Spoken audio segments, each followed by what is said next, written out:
যোৱা দুদিনৰ পৰা অসমত মিয়া মিউজিয়ামৰ নামত যি অনাহক বিতৰ্ক সৃষ্টি হৈছে আমি সদৌ অসম সংখ্যালঘু ছাত্ৰ ইউনিয়নে আসলতে আমি ইয়াৰ প্ৰতিক্ৰিয়া প্ৰকাশ কৰিব বিচাৰিছোঁ যে আসলতে আমি দেখিছোঁ ছমাহ আগৰ ঘটনা কোনোবা এজন বিধায়কে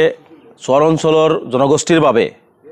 কলাক্ষেত্ৰত তেওঁলোকৰ কলা সংস্কৃতি যিখিনি আছে সেইখিনি সংৰক্ষণৰ কাৰণে তেওঁ দাবী উত্থাপন কৰি এখন স্মাৰকপত্ৰ দিছিলে তাতে এটা আমাৰ বিধানসভাৰ এটা ষ্টেণ্ডিং কমিটি আছিলে সেই কমিটিত এই কথাটো আলোচনা হৈছে য'ত বিজেপিৰ কেইবাজন বিধায়ক আছিলে তেওঁলোকৰ মিত্ৰজোঁটৰ কেইবাজন বিধায়ক আছিলে আলোচনা হৈ এইটো অনুমোদন দিছিলে আৰু সেই কথাটো হিমন্ত বিশ্ব শৰ্মাও তেওঁ সম্পূৰ্ণভাৱে জ্ঞাত আছিলে কিন্তু এই কথাটো তেতিয়াই প্ৰতিবাদ নকৰি এই কথাটো তেতিয়াই তেওঁলোকে নাখোজ নকৰি পেলাই তেওঁলোকে কিন্তু আজি ছমাহ পিছত হিমন্ত বিশ্ব শৰ্মাই য'ত লিখা আছিলে চৰ চাপৰি অঞ্চলৰ কলা সংস্কৃতিখিনি সংৰক্ষণ কৰিব লাগে এই চৰ চাপৰি অঞ্চলৰ শব্দটো উঠাই দি মিয়া মিউজিয়াম শব্দ ব্যৱহাৰ কৰি তেওঁ যি সাম্প্ৰদায়িক বাতাবৰণ অসমৰ বুকুত সৃষ্টি কৰিবৰ কাৰণে অসমৰ শদিয়াৰ পৰা ধুবুৰীলৈকে যি ধৰণে তেওঁ আস্ফলন কৰি আছে এই কাৰ্যক আমি তীব্ৰভাৱে নিন্দা কৰিছোঁ গৰিহণা দিছোঁ আমাৰ মূল কথা হৈছে যে চৰ অঞ্চলত বসবাস কৰা মানুহখিনিৰ কাৰণে তেওঁলোকৰ কলা সংস্কৃতি সংৰক্ষণ কৰিব পৰা যায় নে নাযায় কোনোবাই দাবী কৰিব পাৰে তেওঁ ভাৰতীয় নাগৰিক অসমৰ বাসিন্দা অসমীয়া হয় তেওঁ দাবী কৰিব পাৰে এইটো দিয়া নিদিয়াটো চৰকাৰৰ দায়িত্ব আৰু কৰ্তব্য গতিকে চৰকাৰে দিব নে নিদিব কলাক্ষেত্ৰত দিব নে আন কোনোবা ঠাইত দিব সেইটো চৰকাৰে সিদ্ধান্ত ল'ব কিন্তু চৰকাৰে সিদ্ধান্ত গ্ৰহণ নকৰি চৰকাৰে সেই কথাটো তেওঁলোকে সমৰ্থন জনায় তেওঁলোকে এই কথাটো অসমৰ বুকুত এনেকুৱা ধৰণে এটা কমিউনিটিক চৰ অঞ্চলত বসবাস কৰা মানুহখিনিক তথাকথিত মিয়া শব্দ ব্যৱহাৰ কৰি যি ধৰণে তুচ্ছ তাচ্ছিল্য কৰি আছে যি ধৰণে এই কমিউনিটিটোক তেওঁলোকে টাৰ্গেট কৰিছে যি ধৰণে এই কমিউনিটিটোৰ প্ৰতি ঘৃণা বিয়পাবৰ কাৰণে নিকৃষ্ট মানসিকতাৰ পৰিচয় দি হিমন্ত বিশ্ব শৰ্মাই কাম কৰিছে এই কাৰ্যক আমি তীব্ৰভাৱে নিন্দা কৰিছোঁ গৰিহণা দিছোঁ আৰু হিমন্ত বিশ্ব শৰ্মাৰ এই কথাটো আমি কোনো পদ্ধতিতে মানি ল'ব নোৱাৰোঁ আমি কোনো পদ্ধতিতে এই কথা সহ্য নকৰোঁ আমাৰ মূল কথা হৈছে যে আমি অসমৰ ক্ষুদ্ৰ ক্ষুদ্ৰ বিভিন্ন জাতি জনগোষ্ঠীৰ মিলনভূমিৰে এই বৃহত্তৰ অসমীয়া জাতি ইয়াত কোনোবাই গৰিয়ামৰীয়া দেশী জুলহা চৰ অঞ্চলৰ বা আন কোনোবা বিভিন্ন সৰু সৰু ক্ষুদ্ৰ জনগোষ্ঠীয়ে নিজৰ নিজৰ কলা সংস্কৃতি সংৰক্ষণৰ কাৰণে দাবী উত্থাপন কৰিব পাৰে আৰু মই ভাবোঁ যে এইবিলাক কলাক্ষেত্ৰতে হওক বা আন কোনোবা ঠাইতে হওক চৰকাৰে বৃহত্তৰ অসমীয়া জাতিটোক একেলগে আগবঢ়াই লৈ যোৱাৰ স্বাৰ্থত সংৰক্ষণৰ ব্যৱস্থাটো থাকিব লাগে তাত মিয়া শব্দ লগাই দি চৰকাৰে যি ধৰণে আসলতে বিপদগ্ৰস্ত হৈছে চৰকাৰ যি ধৰণে বিফল হৈছে চৰকাৰ SI কেলেংকাৰী PNRD কেলেংকাৰী দুৰ্নীতিৰ সমগ্ৰ দুৰ্নীতিত পোত খাই গৈছে 21ৰ নিৰ্বাচনৰ বৈতৰণি পাৰ হোৱাৰ কোনো ৰাস্তা দেখা নাই মোগল ব্যৱহাৰ কৰিলে শৰাইঘাটৰ হেকৰণ দিলে কিছুমানক নমাই দিলে ফিল্ডত যে হিন্দু মুছলমান কৰা একো যেতিয়া কাম নিদিলে সমগ্ৰ অসমবাসীয়ে যেতিয়া সিদ্ধান্ত গ্ৰহণ কৰিলে যে এনেকুৱা ধৰণৰ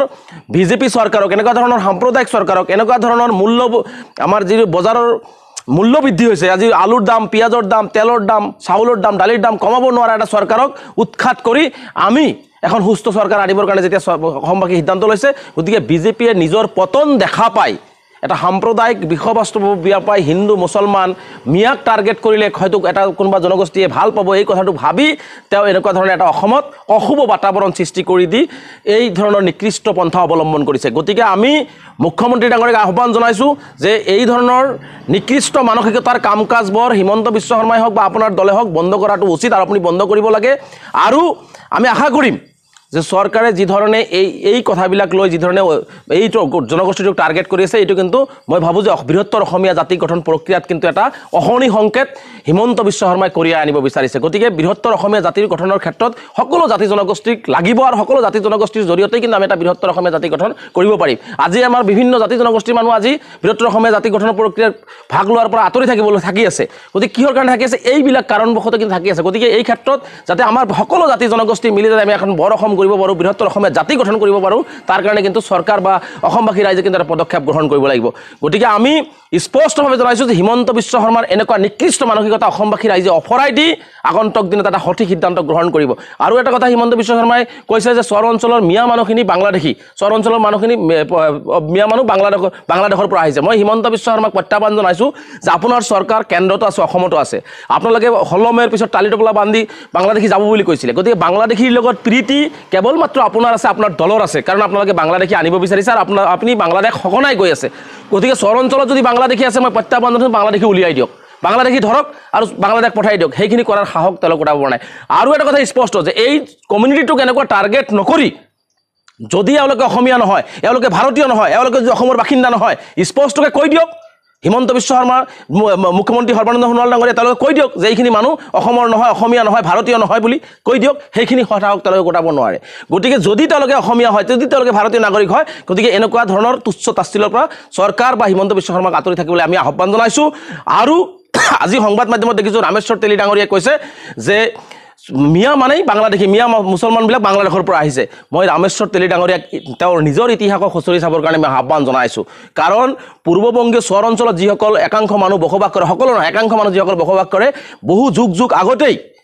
যেনেকুৱা আদিবাসী ভাইসকলক চাহ বাগান কৰিবৰ কাৰণে উজনি অসমলৈ লৈ অহা হৈছিল ভাৰতবৰ্ষৰ এখন ঠাইৰ পৰা আন এখন ঠাইলৈ, অনুৰূপ ধৰণে ভাৰতবৰ্ষৰ অবিভক্ত ভাৰতবৰ্ষৰ এখন ঠাইৰ পৰা আন এখন ঠাইলৈ এই বংগীয় মূলৰ চৰ অঞ্চলৰ বাসিন্দাসকলক ব্ৰহ্মপুত্ৰত খেতি কৰিবৰ কাৰণে অনা হৈছিল। গতিকে ইতিহাস নজনাকৈ তেওঁ যেনেকুৱা অসমীয়া, মই ভাবোঁ যে চৰ অঞ্চলত বসবাস কৰা মানুহখিনিও সমান্তৰাল একেই অসমীয়া। গতিকে ইতিহাস নজনাকৈ এটা কমিউনিটিক বাংলাদেশী বুলি টাৰ্গেট কৰা এটা কেন্দ্ৰীয় মন্ত্ৰীৰ মুখত সভা নাপায়। গতিকে কেন্দ্ৰীয় মন্ত্ৰী ডাঙৰীয়াক মই আহ্বান জনাইছোঁ, যদি আপোনাৰো যদি মানে সৎ সাহস আছে বা আপুনি যদি বাংলাদেশী বুলি চিনাকি কৰাব পাৰে, বাংলাদেশী বুলি চিনাক্ত কৰিব পাৰে, আপোনাৰ চৰকাৰৰ জৰিয়তে চিনাক্ত কৰি সেইখিনি মানুহক বাংলাদেশ পঠিয়াই দিয়ক। অন্যথাই মানে মানুহখিনিৰ ইতিহাস বিকৃত নকৰি এই মানুহখিনিক টাৰ্গেট নকৰিবৰ কাৰণে আমি আহ্বান জনাইছোঁ।